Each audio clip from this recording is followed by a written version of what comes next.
ये सीधी तस्वीरें आप मंडी डबवाली से देख पा रहे हैं और सीधे तौर पर आपको किसान वो कर्मी अनशन पर बैठे नजर आ रहे हैं जो एक नहीं, दो नहीं, 10 नहीं बल्कि 32 दिनों से लगातार यहाँ पर धरना प्रदर्शन कर रहे हैं। और रोजाना 5 किसान यहाँ पर भूख हड़ताल पर भी बैठते हैं और लंबी एक लड़ाई किसानों की जो पिछले 32 दिनों से जारी है और जहाँ पर किसानों के जो हौसले वो टूटने की बजाय बुलंद हो रहे हैं।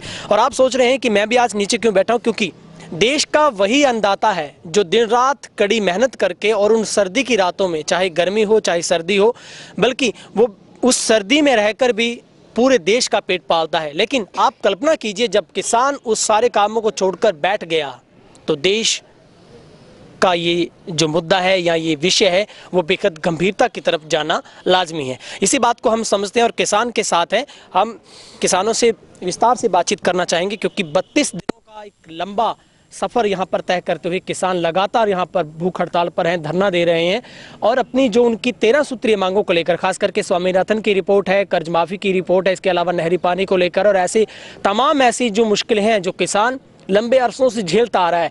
कई सरकारें आई, कई सरकारें चली गई, लेकिन किसान के मुद्दे और उसकी मुश्किलें वही ज्यों की त्यों रही। हालांकि किसान यहाँ से मांग नहीं रहा बल्कि वो अपना हक जता रहा है जो हक उसका बनता है, क्योंकि मांगे वही होती हैं जो समय के अनुसार पैदा होती है। लेकिन ये वो समस्याएं हैं जो पिछले कई अरसों से किसान की कमर को तोड़ रही है, जहाँ पर सबसे बड़ा बोझ है कर्ज का।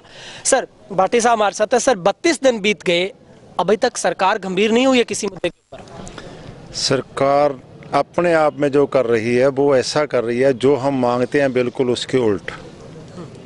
उदाहरण के तौर पर कुछ भी हम आपको बता दें, जो चीज़ हमने स्टार्टिंग से 4.5 साल से इस सरकार से जो मांगा है बिल्कुल उसने उसके उल्ट दिया है।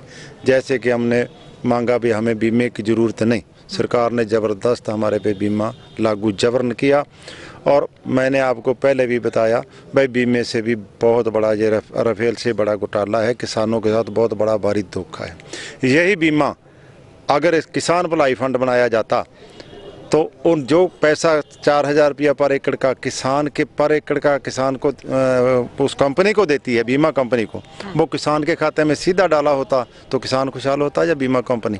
इन्होंने बीमा कंपनी खुशहाल की है, किसान खुशहाल नहीं किया।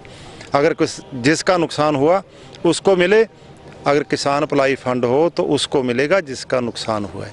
मेरे 30 मन नरमा हो गया, इनके 2 मन हुआ, इनके 4 मन हुआ, बीमा किसको मिलेगा? 30 मन वाले को भी उतना, क्योंकि गाँव को इकाई मानना है।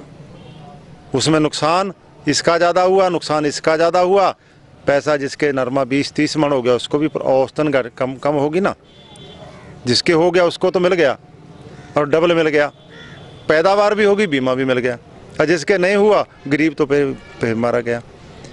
ये नीतियाँ सरकार की है, जो नीति बनाने वाले हैं ऐसे नीतियाँ गलत बन रही हैं। किसान के लिए कोई नीति परफेक्ट बन नहीं रही। सर एक आपकी मुख्य मांग थी कि 77 गांव का जिले सिरसा के वो मुआवजा है, तो वो भी अभी जारी होने की एक सूचना है, खबर है कि वो जारी हो गया। संतुष्ट हैं आप? हम संतुष्ट हो गए जब हमारे खाते में टन टना टन होगा। टन टना टन का मतलब है हमारे मोबाइल में मैसेज आएगा भी तेरे खाते में इतना पैसा आ गया। वो भी आया। 229 करोड़ रुपया इन्होंने क्या हमने रिलीज कर दिया। वो 15 अक्टूबर की बात है, फरवरी आने वाली है, अभी तक 10% किसानों को नहीं मिला। वो तो ये 77 गांवों वाला कब आ जाएगा? कहते हैं 83 करोड़ आ जाएगा। हमारे खाते में से एक रात में बीमा कटता है। पहला बीमा फर्स्ट में स्टार्ट हुआ है तो 15 जनवरी और 31 जुलाई डेट थी लास्ट बीमा करने। अब वो 13 दिसंबर पे आ गई, उधर जून पे आ गई, 15 पे। क्यों घटाया गया दिन? बीमा कंपनी के लिए दिन बढ़ा दिए, हमारे लिए घटा दिए, हमें ब्याज नहीं पड़ता। एक किसान जब बीमा कराता है पहले उसकी लिमिट बन गई, किसान ने नवंबर में सितंबर में अपनी लिमिट फेर देता है और लिमिट के पैसे सारे उठा लेता है, ब्याज भर देता है। लिमिट के सारे पैसे उठा लिए। इन्होंने दिसंबर में बीमा काटा, दिसंबर में बीमा काटने के बाद किसान ओवरड्यू हो गया। बीमा बैंक ने उसको ओवरड्यू ब्याज लगाया। ओवरड्यू ब्याज जो डिफॉल्टर ब्याज लगता है 1.5 गुना है, और बीमा ये कितना दे देंगे? 1.5 गुना तो हमें ब्याज ही लग गया। जो किसान इधर जिन्हें किसान बनवाना चाहता है वो किसान का दर्द है। मेरे साथ बहुत सारे किसान हैं, मैं उनसे बातचीत करना चाहूँगा क्योंकि वो भी इस पूरे धरने की धुरी हैं, लगातार कंधे से कंधा मिलाकर किसान इस धरने को मजबूती की ओर लेकर जा रहे हैं। सर आप भी कितने दिनों से धरने का साथ दे रहे हैं? लगभग शुरू से ही 2-4 दिन लेट हुआ ना इसमें।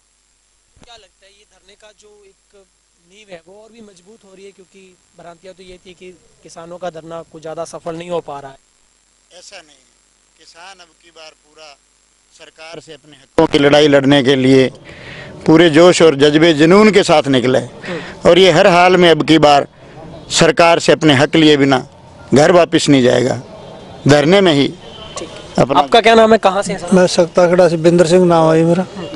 ਧਰਨਾ ਦਾ ਬਹੁਤ ਕਾਮਯਾਬ ਹੋਊਗਾ ਜੀ ਸਾਡਾ, ਅਸੀਂ ਹਟਣਾ ਨਹੀਂ ਗਾ ਪਿੱਛੇ, ਅਸੀਂ ਮਰਨ ਮਰਾਉਣ ਤੱਕ ਤਿਆਰ ਆ। ਜੇ ਸਾਡੀ ਇਹ ਰਿਪੋਰਟ ਨਾ ਤਿਆਰ ਕੀਤੀ ਤੇ ਨਾ ਲਾਈ ਤਾਂ ਅਸੀਂ ਸਰਕਾਰ ਨੂੰ ਪਿੱਛੇ ਹਟਣ ਵਾਸਤੇ ਮਜਬੂਰ ਕਰਦੇ ਹਾਂ। ਸਾਡਾ आप ये रोजाना ही धरने पे आते हैं? हाँ जी, डेली धरने ਤੇ ਆਣੇ ਜੀ, ਬੰਦੇ ਲੈ ਕੇ ਆਣੇ ਜੀ, ਅਸੀਂ ਟਰੈਕਟਰ ਟਰਾਲੀਆਂ ਤੇ ਆ ਰਹੇ ਹਾਂ ਜੀ। ਕੱਲ ਨੂੰ ਸਭ ਤੋਂ ਜ਼ਿਆਦਾ ਬੰਦੇ ਲੈ ਕੇ ਆਵਾਂਗੇ ਜੀ ਪਿੰਡ ਚੋਂ ਅਸੀਂ। ठीक है, आप कहाँ से हो, क्या मांगे हैं आपकी भी?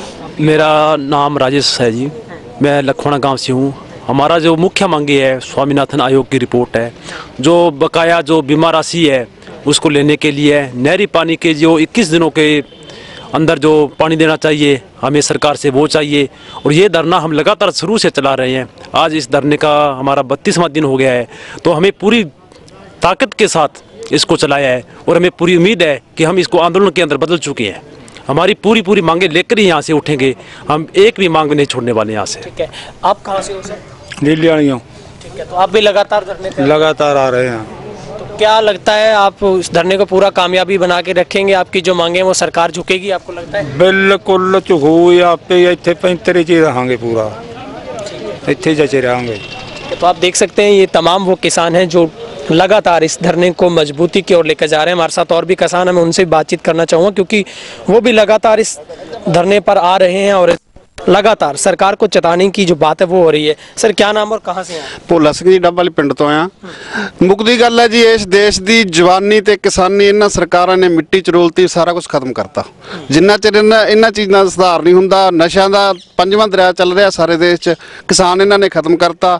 ਨੌਕਰੀ ਤੇ ਕਿਸਾਨ ਦਾ ਬੇਟਾ ਲੱਗ ਨਹੀਂ ਰਿਹਾ, ਫਸਲਾਂ ਦੇ ਭਾਅ ਨਹੀਂ ਮਿਲ ਰਹੇ ਤੇ ਕਿਸਾਨ ਧਰਨੇ ਲਾਊਗਾ ਤਾਂ ਹੋਰ ਕੀ ਕਰੂਗਾ ਜੀ।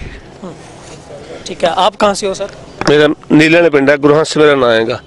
ये सरकार ਨੂੰ ਐਤਕੀ ਜਿਵੇਂ ਜੁਮਲੇ ਸਾਨੂੰ ਦਿਖਾਏ, ਜੁਮਲੇ ਸਰਕਾਰ ਨੂੰ ਦਿਖਾਵਾਂਗੇ ਅਸੀਂ। ਵੋਟ ਤੈਨੂੰ ਪਾਉਣੀ ਨਹੀਂਗੀ, ਕਿਉਂ ਸਾਨੂੰ ਇਹਨਾਂ ਨੇ ਭੁੱਖੇ ਮਾਰਤੇ, ਦਰੀਆਂ ਤੇ ਬਿਠਾਤਾ ਇਹਨਾਂ ਨੇ। ਮਹੀਨਾ ਹੋ ਗਿਆ, ਸਾਰੇ ਤੜਕੇ ਠੰਡ ਜਾਉਣੇ, ਸ਼ਾਮ ਨੂੰ ਜਾਂਦੇ ਆਂਗੇ बस हैं। बाही काम भी नहीं कर सकते खेत ਅਸੀਂ। चलो जी, तो यही जो मांगे हैं वो किसान लगातार कई अरसों से, हालांकि अमूमन जैसे जैसे सरकारें सत्ता में आती है तब ये बातें काबिज होती हैं और लगातार वो बातें सरकार तक पहुंचाई जाती है। लेकिन यही वो किसान है, वो सिर्फ अपने घर के लिए एक किसान का ये लड़ाई नहीं है, बल्कि ये देश भर के उन तमाम किसानों के लिए उन हकों की लड़ाई है जो किसान कई अरसों से मांग कर रहा। और जब वो खेत में होता है उसको कई आफतों का सामना करना पड़ता है। कई बार तो प्राकृतिक जो आपदा झेलनी पड़ती है, तो कई बार बेमौसम की बारिश या फिर सरकार द्वारा दी गई वो बातें पूरी नहीं हो पाती।